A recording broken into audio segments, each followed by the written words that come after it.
Intermediate operations management और strategic management के paper की खास बात यह है कि वो स्टडी मटेरियल के बाहर आज तक कभी नहीं आया। लॉ और आईडीटी में तो एक दो बार ऐसा देखा जा चुका कि कुछ पैरेलल क्वेश्चंस आ गए। पैरेलल मतलब स्टडी मैट से मिलते जुलते। लेकिन ओएमएसएम में तो खास बात और अच्छी बात यह है कि वो जो पतली सी किताब कलकत्ता से हमको मिलती है उसके अलावा कुछ पेपर में नहीं आता।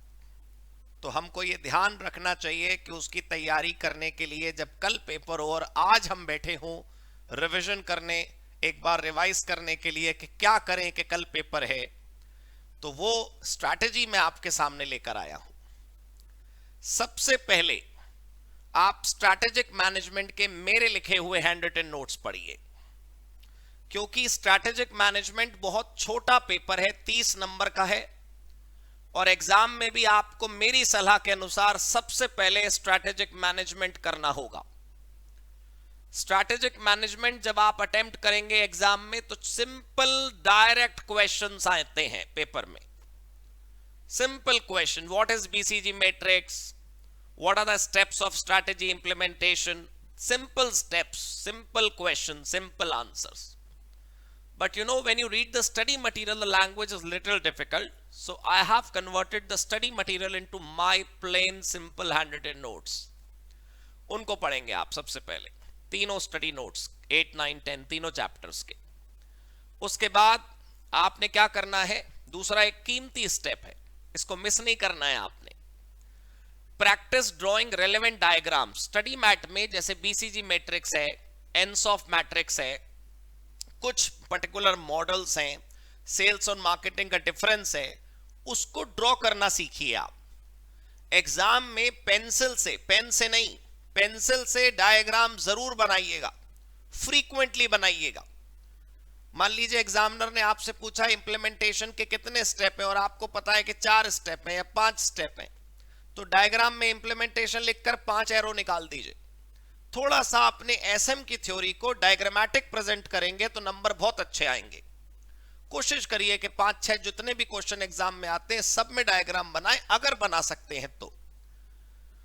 लेकिन डायग्राम बनाने का मतलब ये नहीं कि बिल्कुल स्कूल के मॉडल की तरह 2-2 घंटे आप उस पर लगाएं, कोई एक्सपेरिमेंटेशन नहीं करना है। पहले से सोच के रखना है कि ये क्वेश्चन आएगा तो मैं ये डायग्राम बना दूंगा, ये क्वेश्चन आएगा तो मैं ये डायग्राम बना दूंगा। बिल्कुल 1-2 मिनट में अपना पेंसिल से डायग्राम बना दें, ज्यादा उसकी सुंदरता की चिंता ना करें। 30 नंबर का आपका ये पूरा का पूरा जो स्ट्रैटेजिक मैनेजमेंट है वो मैक्सिमम 40 मिनट में आपका पूरा हो जाना चाहिए। ज्यादा समय आपको स्ट्रैटेजिक मैनेजमेंट में नहीं लगना चाहिए। तो एक रात पहले सबसे पहले क्या पढ़ना है, एसएम की थ्योरी हैंड रिटन नोट से। उसके बाद स्टडी मैट खोलना है और जो डायग्राम्स वहां पहले से बने हैं उनको सीख लेना है, और जो वहां नहीं बने वो अपने मन से क्रिएट कर लेने हैं। क्रिएट क्या कर लेने, बस वही लिखना है और ऐसे एरो ब्रांचेस निकाल देनी है जिसके जितने पार्ट्स होते हैं। उसके बाद ओएम में स्टडी मैट के अंदर कुछ एमसीक्यूज हैं। स्टडी मैट के अंदर ओएम के बुक के एंड में उन एमसीक्यूज को एक बार रिवाइज करेंगे, और अंत में हम इंस्टीट्यूट की बुक में जो प्रैक्टिकल क्वेश्चंस हैं उनको करेंगे। ओएम की थ्योरी का दोस्तों कुछ ऐसा हिसाब है कि आप देखने को मेरी वीडियोस देख लीजिए, देखने को मेरे नोट्स पढ़ लीजिए, देखने को आप स्टडी मैट पढ़ लीजिए। मैं कोई मना क्यों करूंगा भाई, आपका दिल, आप कुछ भी पढ़िए, आपका पेपर, आपका भविष्य। लेकिन ओएम की थ्योरी की चॉइस अगर आप करेंगे थ्योरी और प्रैक्टिकल में, तो मैं चाहूंगा कि आप एग्जाम में प्रैक्टिकल चूज करें। थ्योरी में कंपलसरी क्वेश्चन आता है 2A, वो कंपलसरी थ्योरी है। उस एक क्वेश्चन के चक्कर में इतना सारा थ्योरी लर्न करने का चक्करबाजी मत करिए एक रात पहले। अब तक आपने पढ़ लिया होगा तो बहुत अच्छी बात है, अब कोशिश करिए कि उसको ज्यादा वेटेज न दें। बहुत आपका दिल करे ओएम की थ्योरी करने का, तो जो पुराने पेपर्स हैं, मॉक टेस्ट पेपर हैं, सजेस्टेड आंसर्स हैं, उनमें जो ओएम की थ्योरी है सिर्फ उसको पढ़ ले आप। अच्छा, जब मैं कहता हूं यूनिक क्वेश्चन आंसर, तो यूनिक क्वेश्चन आंसर से मेरा मतलब यह है कि जैसे सिमुलेशन के क्वेश्चन देखिए, इंस्टीट्यूट की बुक में 6-6, 7-7 सिमुलेशन के क्वेश्चन है। फोरकास्टिंग के 5 क्वेश्चन हैं, तो 5 करने की क्या जरूरत है। जो यूनिक क्वेश्चन है, जो यूनिक एडजस्टमेंट्स हैं, जो यूनिक प्रैक्टिकल प्रॉब्लम्स हैं, जिनके जैसा दूसरा हो तो दूसरा छोड़ दीजिए, उनको आप करके देखेंगे, सिर्फ और सिर्फ स्टडी मैट प्रैक्टिस करेंगे ना, तो पेपर में पक्का अच्छे नंबर आएंगे, कुछ और करने की जरूरत नहीं। तो ये तो रहा दोस्तों एक रात पहले का सारा सीरियल ऑर्डर। अब थोड़ी सी बातें एग्जाम हॉल के अंदर की कर लेते हैं कि एग्जाम हॉल में हमें क्या करना है। थोड़ा सा मेरी बात को ध्यान दीजिएगा, यहां पर थोड़ी स्ट्रेटेजी औरों से अलग है, मेरी बाकी सब्जेक्ट से अलग। लॉ में, आईडीटी में, ऑडिट में मैं हमेशा ये कहता हूं कि एमसीक्यू और ऑब्जेक्टिव क्वेश्चन जो है वो सबसे लास्ट में करो आप, यहां पर नहीं। यहां पर सबसे पहले एग्जाम में आपको क्या करना है, एसएम के एमसीक्यूज, उसके बाद एसएम के आंसर्स बाकी के सब्जेक्टिव वाले, उसके बाद ओएम के एमसीक्यूज, एमसीक्यू मतलब objective, MCQ, true false, fill in the blank, whatever, और उसके बाद ओएम के प्रैक्टिकल्स,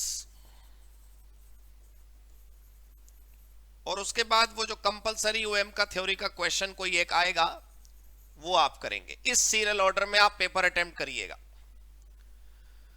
जब आप इस सीरियल ऑर्डर में पेपर अटेम्प्ट करेंगे तो आपके बहुत जल्दी जल्दी मार्क्स आने की जो वो है संभावनाएं वो बढ़ती चली जाएंगी। 22 नंबर का ओएम में और 6 नंबर का एसएम में ऑब्जेक्टिव आता है। 28 नंबर के एमसीक्यू, 28 के 28 करेक्ट हो जाएंगे आपके। बस आप हल्का सा ध्यान से पढ़िएगा क्वेश्चन को। क्लियर हो गई बात? जब आप ये सॉल्व कर रहे होंगे OM, SM, MCQ answer, OM, MCQ, OM practical, OM theory, तो इस बात का ध्यान रखिएगा कि सबसे पहले जितने भी थ्योरी के क्वेश्चन है उनको आप बुलेट्स में लिखें, right? Give examples in SM. Strategic management में तो एग्जांपल देना इजी भी है, मार्केट में इतनी कंपनियां हैं और कंपनियों के साथ कुछ ना कुछ होता ही रहता है। ड्रॉ डायग्राम, डायग्राम बनाइए, वो भी जरूरी है। क्लियर? और प्रैक्टिकल में जैसा मैंने आईडीटी में भी आपको बताया होगा, focus on steps in practical and not the solution. Not the solution मतलब क्या हुआ इसका कि प्रैक्टिकल क्वेश्चन में दोस्तों स्टेप्स पे बहुत मार्क्स मिलते हैं। मान लीजिए नेटवर्क डायग्राम बना दिया आपने, क्रिटिकल पाथ निकाल दिया आपने, क्रैशिंग नहीं हो रही आपसे या क्रैशिंग की कॉस्ट आपकी मैच नहीं कर रही, आपने 24,000 निकाला और बाद में पता चला अरे यार 14,000 निकलनी चाहिए थी, मैंने ये गड़बड़ कर दी कैलकुलेशन में, तो क्या हो गया? अगर 8 नंबर की क्रैशिंग के साथ क्वेश्चन है ना, कंप्लीट 8 नंबर, तब भी आपको 6 नंबर मिल जाएंगे। देखिएगा सर एग्जाम में तो नहीं लिखा होता 2+2+2+2 करके, तो उनको मत लिखने दो, लेकिन आंसर में मार्किंग स्टेप वाइज ही होती है। हमेशा स्टेप पर फोकस करिए, जितने ज्यादा से ज्यादा स्टेप्स हो सके उतना अच्छा। और एक सदाबहार बात, 100 marks paper should be attempted. पूरा पेपर अटेम्प्ट करिए, कुछ भी छोड़िएगा मत, क्योंकि जितना छोड़ दिया उतने परसेंट तो फेल होने के चांस बढ़ा ही दिए आपने।